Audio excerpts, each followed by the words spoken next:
Hey guys, this is Kyle McGrath, Man Up Committee member and fellow brother on the journey. Welcome to Man Up Philly 2025. If you feel inspired after these talks and want to experience the faith and fellowship of Man Up Philly every week, I encourage you to join or start a gospel reflection group. In gospel reflection, men gather on a week-to-week basis to break open the Word and grow as we each walk our individual journeys with Christ. Please subscribe to our social channels for all the latest content and news, or contact us at manupphilly.com/contact. We are ready to help you start your group. Please enjoy Man Up Philly 2025. Good afternoon, everyone. I appreciate that. Thank you very much. So, Brian Dawkins, this is what I took away. I'm going to walk home tonight. I'm going to walk and see my wife and say, "You are a beautiful pile of dirt." And then I'm going to duck, and I'm going to get out really quick. Brian Dawkins told me to tell that to you. So friends, Johnny came home from school one day and asked his mother, "Mom, where do I come from?" And mother says, "Johnny, you came from love and compassion and a respectful relationship." And he says, "Thanks, Mom. Didn't really understand that." So he went to his dad and said, "Dad, where do I come from?" He says, "Well, we started off as monkeys, and then we became apes, and we evolved." So now he's all confused. He goes back to his mom and says, "Mom, I don't understand. You told me I came from love, respect, and compassion, and Dad's telling me I'm coming from, monkeys and apes." His mom says, "Oh, Johnny, I was just talking about my side of the family."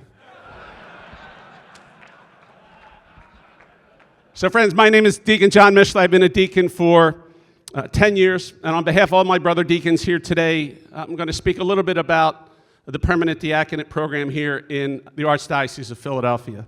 And I would urge you at some point throughout the rest of the day, if you see one of a deacon, feel free to get in a conversation and ask him what it's like. 10 years being a deacon, 8 years on the formation team.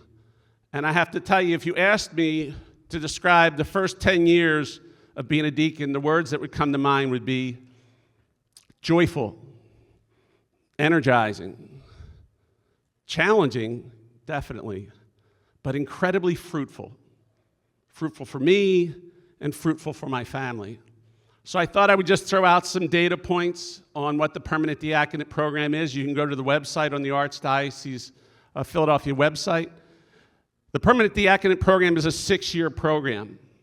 And what it is you really get together every Monday night at the seminary. Classes go from the beginning of September to the beginning of December, and then begin again January through the beginning of May. And this is really important. I need to make this clear. You get the summers off. Okay, so it's a 6-year program. It is under the School of Theology. So it's under the seminary. It's under the School of Theology. So you have the opportunity, if you want to earn a Master's of Theology at the end of the program.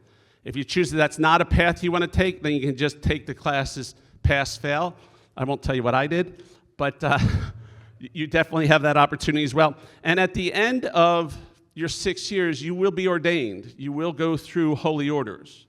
So as a deacon, we actually are open to receiving all of the 7 sacraments because we do go through holy orders as well. I thought I would just take a moment and give you just a little bit of my journey. I was 42 years old. I was running 2 companies. I had an 8, a 10, and a 12-year-old. So you can imagine how happy my wife was when I said, "Hey, what do you think about me becoming a deacon?" And I recognized in my life that when my life was the most stressful, when it was the busiest, when it was the most challenging, my faith was the strongest. And maybe you can relate to that. And so then the thought crossed my mind, and I said to myself, if my faith serves me so well in those situations, then why don't I live it and make it more of a priority during the good times and the ordinary times? And so I started to contemplate how I could live my faith more. And our pastor, sure enough, about 3 months later, at the end of Mass, said, "If you know somebody you think would be a good deacon, say something to them." And so I was leaving Mass, and 2 people came up, and they said, "We thought of you. You would be a good deacon." And I was like, "Hey, thank you very much." Right? And I probably forgot about it by Sunday night. And then the following week, I went back to church, and 3 people came up and said, "Hey, I was thinking of you last week." And I was like, oh, yep, here's the nudge. Here's the nudge. And so I investigated it, and I joined. And I need to be really honest. Over 6 years, there were probably 1 or 2 times when I was out. I was like, nah, this is not for me. Discerning, I think I'm out. And the last time when I was about to leave, the Lord gave me a picture, and He gave me a picture of my life without Him being a priority, and the picture was in black and white. And then He gave me a picture of if I would make Him a priority in my life, my faith a priority, and use the talents and the abilities that He's given me, and it was colorful. And so I would offer to you, whether you might be interested or somebody you know who you think would be a good deacon, say something to them. Because for me, you know, we as we get older, they show all those segments of our lives, and in the middle is where they all come together. And I have to tell you, the diaconate program, if you talk to most deacons, they'll say it intersects every other aspect of our life. Personal, obviously spiritual, right? Hobbies, athletics, right? Interactions with others. Every aspect of my life, the talents, abilities, I find that I lean on in being a deacon. And so again, I'd ask you to offer your some thoughts, discern a little bit about if you know someone who might be, or maybe even for yourself. As a deacon, we are required to offer 10 hours a week to work with our pastors. In some weeks it'll be less, in some weeks it'll be more. But I'd offer to you it's a two-way street, because when we give, I think we all know we also receive. And so that truly has been a big part of being a deacon, to get out of my comfort zone, to offer service, sometimes when I'm comfortable and many times when I'm not. And then I quickly realize it's not about me. And so there is an academic portion to the diaconate program, because we need to have that foundation of information to be able to answer questions. But this is the number one conversation I've had in the 10 years of being a deacon. I'll be in a social setting. Some might know I'm a deacon, some might not. It might come up. And then I'll walk away from the conversation, it ends or whatever, and it's almost always the person I least expect it to be. And I hear, hey, John. And I go, yeah. They go, are you a deacon? I heard you were a deacon. I said, yes, and this is what they do.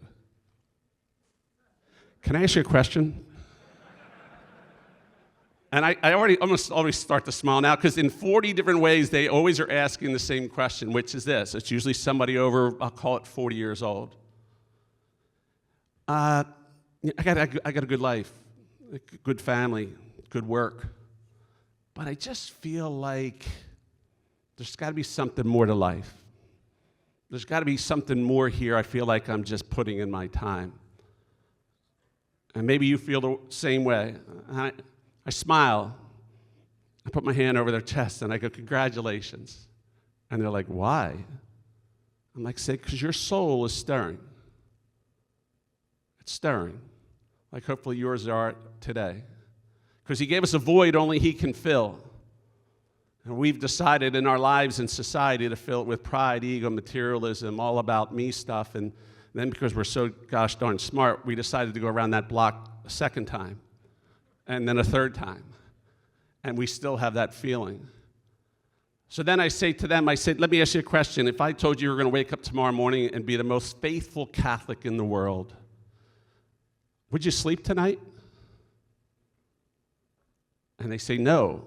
And I said, well, I probably wouldn't either, so we're on the same page. I said, because that's too big of a change, right? We don't want to be transformed, right? Matthew Kelly, we don't want to be transformed, we want to be tweaked. And I said, so let's talk about baseball. Let's consider this baseball. Let's hit some singles. Let's hit some tweaks. Here's some things to read. Happy to get together with you. And I said, but I'm going to warn you, if you get tweaked a couple times, you're going to turn back and you're going to realize, holy cow, I'm being transformed.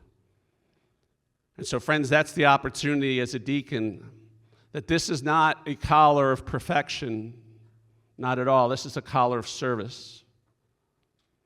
And nothing warms my heart more than to know that I may have had a positive impact on someone to know their faith more, to come back to their faith more, and to shine His light brighter.